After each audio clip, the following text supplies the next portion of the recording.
Hi dear friends, welcome back to this channel. In this video, I will show you how you can share your IMO ID to anyone.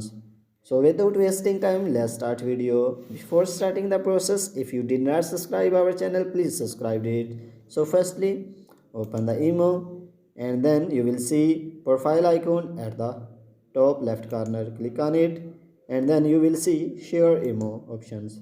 Then if you want to share it on Facebook, if you want to share it on the WhatsApp, select according to you.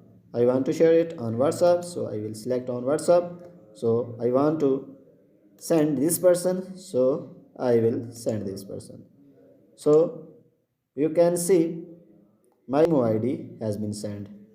So you can see in this way you can send your IMO ID link. So if this video is helpful for you, please like the video and also subscribe this channel.